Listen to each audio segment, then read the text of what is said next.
All right, now come on in, come on in. Welcome everybody to the channel. I'm your host today, and I am so glad you decided to click on this video today. Because let me tell you something, we're about to talk about something real important. You.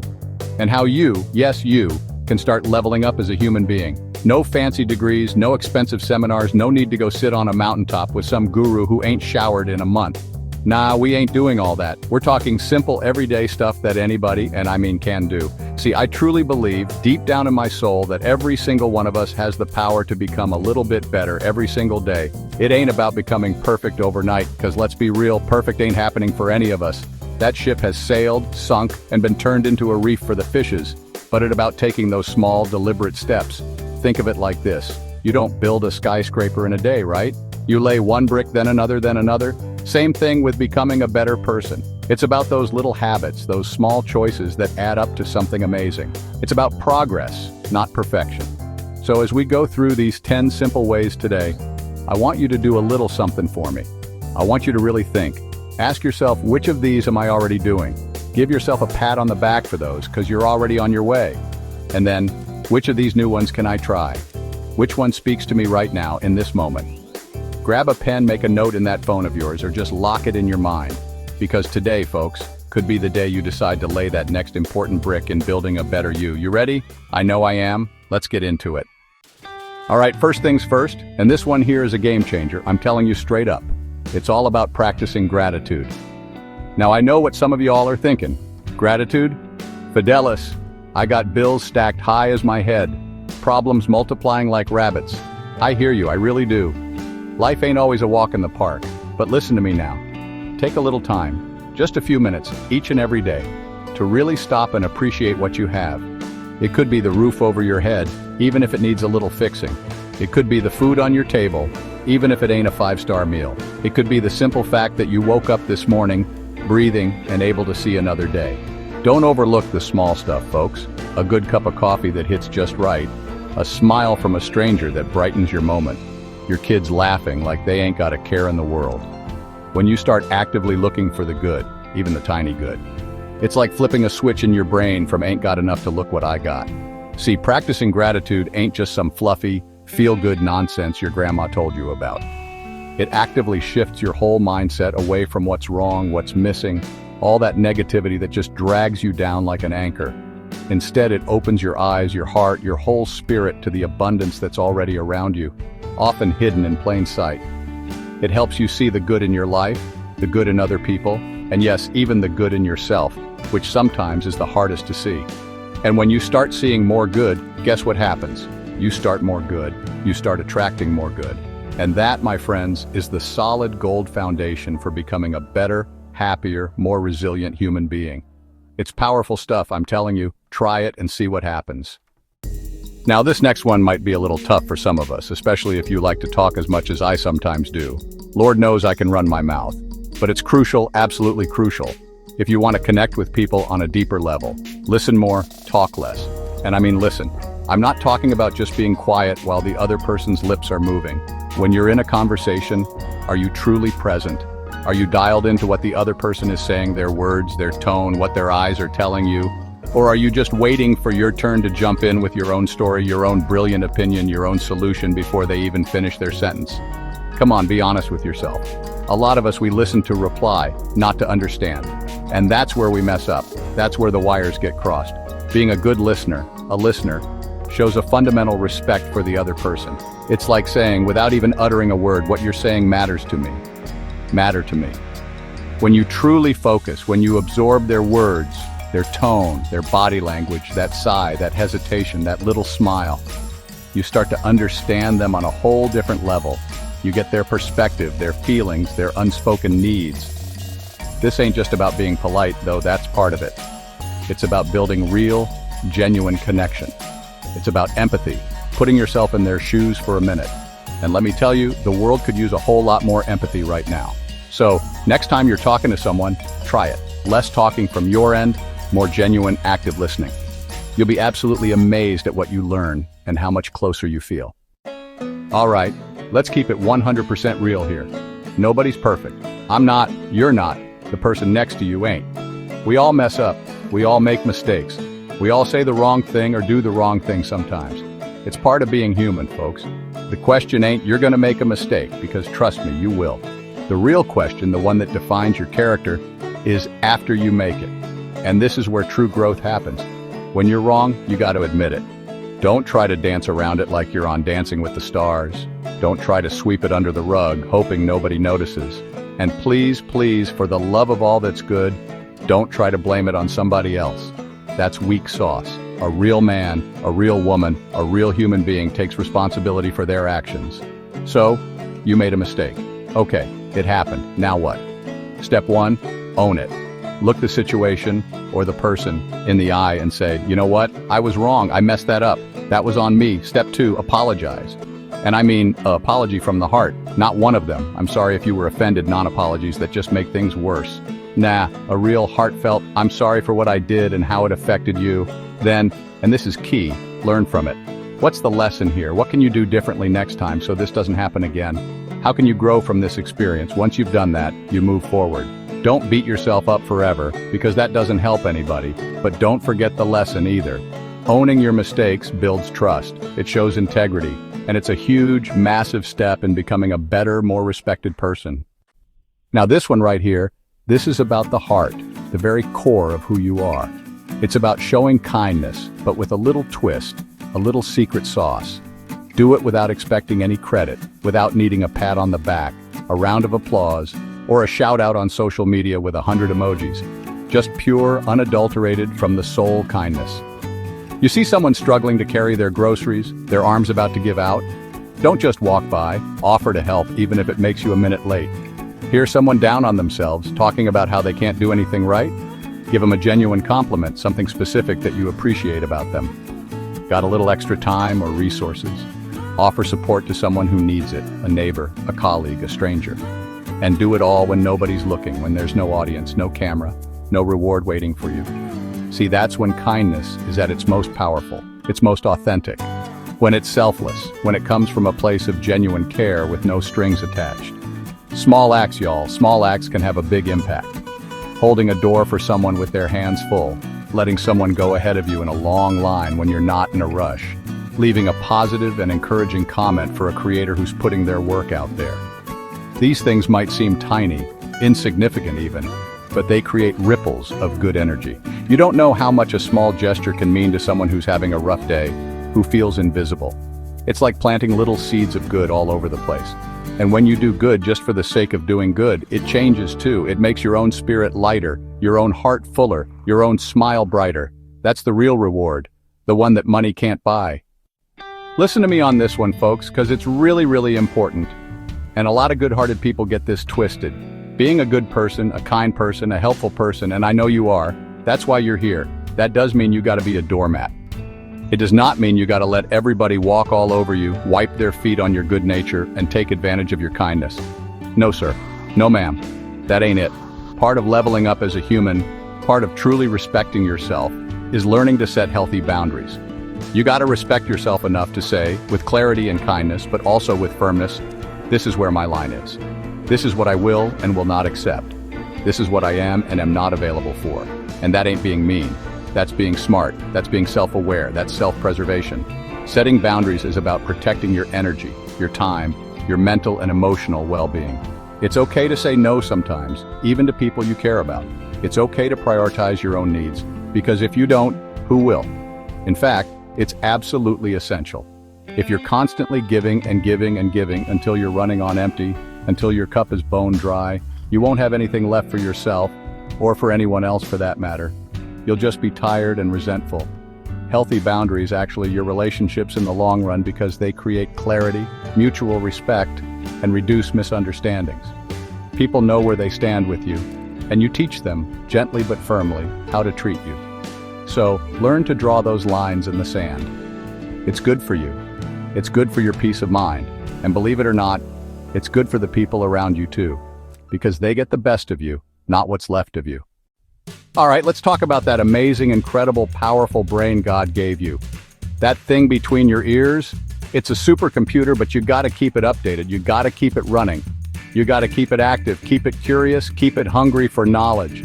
Don't ever get to a point where you think you know it all, because let me tell you, that's a dangerous and boring place to be.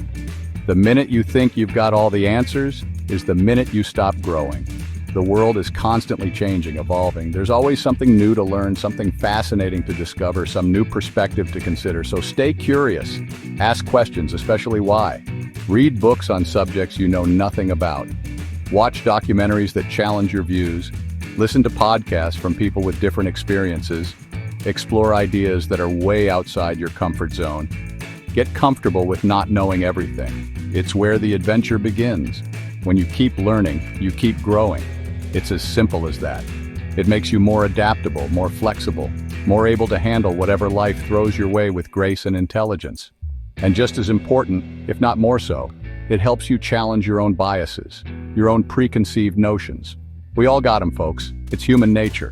We pick up ways of thinking from our upbringing, our culture, our experiences. But when you intentionally expose yourself to new information and different perspectives, you start to see things in a new light. You become more open-minded, more understanding of others, more empathetic, and a whole lot more interesting to talk to at a dinner party. So feed your mind like you feed your body. Make learning a lifelong habit, a joyful pursuit. It's one of the best investments you can possibly make in yourself, and the returns are immeasurable. Now this one here is about your word, your reputation, the very bedrock of trust. It's about being consistent and reliable. Think about the people you admire the most, the people you truly trust, the ones you'd call if you were in a real jam. I bet you dollars to donuts they're dependable, right? If they say they're going to do something, they do it. They don't make excuses, they make it happen. If they say they're going to be somewhere, they show up. And 9 times out of 10, they show up on time or let you know if they're running late.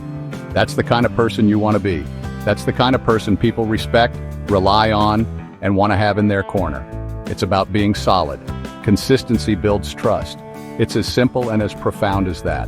When people know they can count on you, when your actions consistently match your words, it strengthens your relationships in every area of your life. With your family, your friends, your colleagues at work, even in your community. It means keeping your promises, even the small ones, because those small ones add up to a big picture of who you are. It means following through on your commitments. It means being a person of integrity, where what you say and what you do are in alignment. Now, nobody's perfect, and sometimes life throws a curveball, and things happen beyond your control. But if you make a habit of being reliable, of being a person of your word, people will understand those rare occasions when you can't be. Trust ain't built overnight, y'all. It's built brick by brick, promise by kept promise over time. So be that rock. Be someone people can depend on, and you'll be a better human for it. All right, let's talk about the house you live in 24/7. And I ain't talking about the one with bricks and mortar, the one you pay a mortgage on. I'm talking about your body and your mind. You only get one of each in this lifetime, so you better treat them like the precious, irreplaceable temples they are. This is fundamental, folks. This ain't no luxury. This is a necessity. You want to be a better human? You want to have the energy to do all these other things we're talking about? You got to feel good physically and mentally. So let's start with the body. Eat good food. I ain't saying you got to eat kale and quinoa for every meal or turn into some health nut overnight, but make smart choices most of the time. Get some fruits, some vegetables, lean protein, drink your water like it's your job. Your body will thank you for it with more energy and vitality. And just as important, if not more so, you gotta move that body. It was designed to move, not to sit all day. Go for a walk in nature, dance in your living room like nobody's watching. Find some kind of exercise you actually enjoy so it doesn't feel like a punishment. Get enough rest. Sleep is not a weakness. It's when your body and mind repair and recharge. Stop burning the candle at both ends. And please, please, please prioritize your mental health. Talk about your feelings with someone you trust. Find healthy ways to deal with stress, meditation, journaling, hobbies, whatever works for you. And if you need help, get it. There's no shame in seeing a therapist or counselor. It's a sign of strength. Remember that old saying, you can't pour from an empty cup? It's the gospel truth. If you're not taking care of yourself, you won't have the energy, the patience, or the clarity to be good for anyone else, let alone yourself. So make yourself a priority. It's not selfish, it's essential. This one can be tough, I know it can. It can be one of the hardest things you ever do, but it's so incredibly important for your own peace of mind, for your own freedom. We're talking about forgiveness, and not just forgiving others for the hurt they may have caused you, but sometimes, just as importantly, forgiving yourself for mistakes you've made or things you wish you'd done differently. Holding on to grudges, replaying hurts over and over in your mind like a broken record, nursing that anger and resentment. It's like drinking poison and expecting the other person to get sick. It doesn't work that way.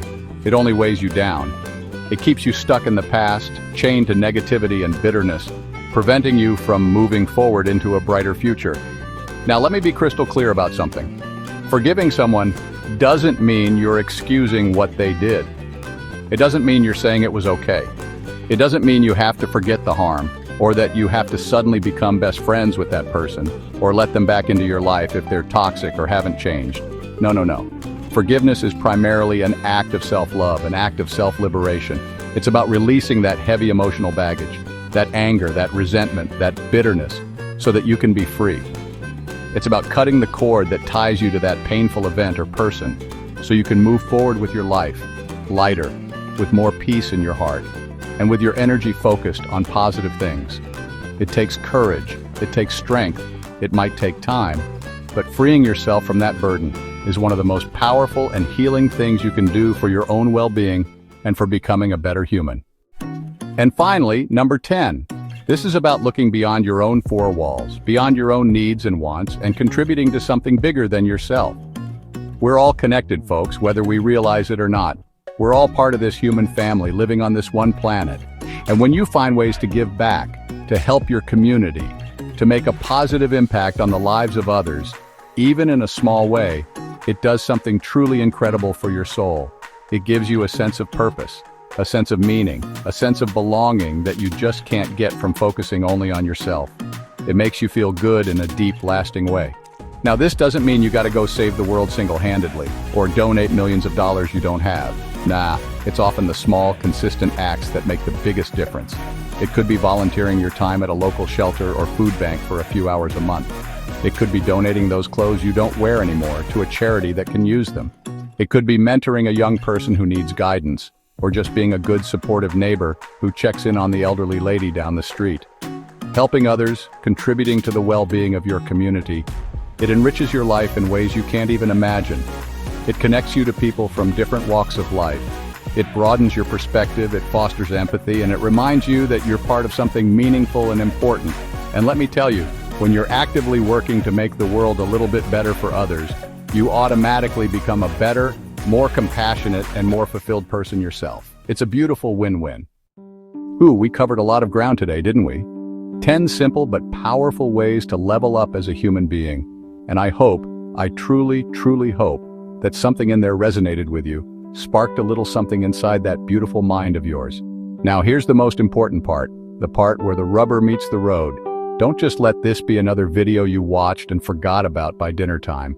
I want you to take one thing, just one of these habits we talked about, and make a conscious decision, a commitment to yourself, to start practicing it today. Not tomorrow, not next week when you have more time. Today, right now. Maybe it's taking 5 minutes before bed to write down 3 things you're grateful for. Maybe it's deciding to really listen without interrupting in your next conversation. Whatever it is, pick one and do it. Remember what I said at the beginning, it's about those small, consistent steps. You ain't gonna transform into a saint overnight, and that's perfectly okay. Life is a journey, not a sprint to some imaginary finish line. But those little changes, those little efforts you make every single day, they add up. They compound like interest in a savings account. Before you know it, you'll look back and be amazed at how far you've come, how much you've grown. It's like saving money. A little bit each day, a little bit each week, grows into something substantial over time. So be patient with yourself. Be kind to yourself during the process. Be persistent even when it feels hard. And don't forget to celebrate those small victories along the way. Each step forward is progress. Thank you all so much for tuning in, for spending this valuable time with me. I appreciate you more than you know for letting me share these thoughts with you. Now I want to hear from you. What's one habit from this list that you're going to try to incorporate into your life starting today? Or maybe you have some other amazing tips for leveling up as a human that I didn't cover. Drop them in the comments below. Let's learn from each other. Let's support each other on this journey. Until next time, y'all, keep striving, keep growing, keep learning, and keep being the best, most authentic version of you that you can possibly be. God bless, and take care.